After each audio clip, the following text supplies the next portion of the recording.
স্বামী স্ত্রীর জোড়া দেহ উদ্ধার, গলার নলি কাটা অবস্থায় ঘরের দরজার সামনেই পড়েছিল দেহ। চাঞ্চল্যকর ঘটনাটি ঘটেছে পূর্ব বর্ধমান জেলার মেমারি থানার অন্তর্গত কাশিয়ারাম মোড় কাজীপাড়া এলাকায়। এদিকে খোঁজ নেই তার সিভিল ইঞ্জিনিয়ার ছেলের। দানা বাঁধছে রহস্য, কে বা কারা খুন করেছে তা তদন্ত করছে মেমারি থানা ও জেলা পুলিশ। মৃত স্বামী ও স্ত্রীর নাম মোস্তাফিজুর রহমান, বয়স আনুমানিক 65 বছর, এবং মমতাজ পারভিন, বয়স আনুমানিক 55।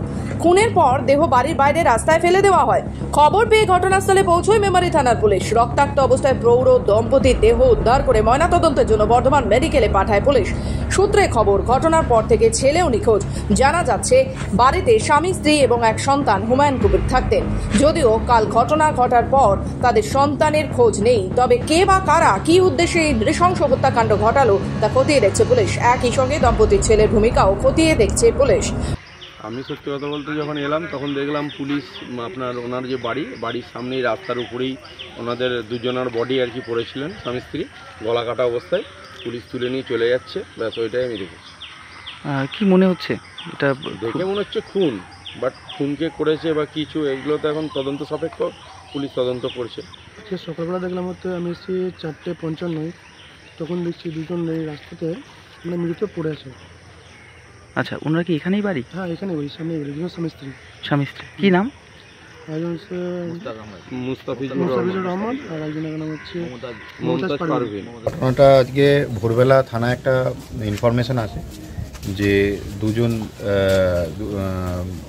একজন ব্যক্তি এবং একজন মহিলা তারা মৃত অবস্থায় পড়ে আছে। তো এই খবর পাওয়ার পর থানা ইমিডিয়েটলি সেখানে আসে এবং দেখা যায় যে দুজন এখানে, এবং প্রচণ্ড রক্তপাত ছিল যেখানে তারা পড়েছিলেন, এবং তাদের যেটুকু তখন দেখা গেছিলো গলার ওখানে ডিপ কাট ইনজুরি আছে। তো ইমিডিয়েটলি তাদেরকে শিফট করা হয় হসপিটালে। তো সেখানে তারা যেখানে নিয়ে যাওয়া হয় তাদেরকে মৃত বলে ঘোষণা করা হয়।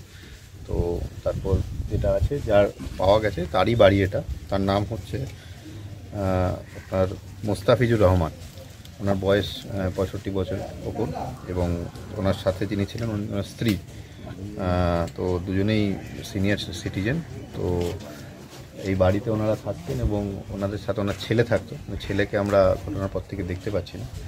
তো বাকি যেটা আছে পুরোটা খোঁজ খবর করা হচ্ছে। আমরা যে প্লেস অফ অকারেন্স যেটা আছে এই বাড়িটা, এবং সাথে বাইরের যে রাস্তার এখানে বডি দুটো পাওয়া গেছে, সেগুলো সিকিউর করে রাখা হচ্ছে।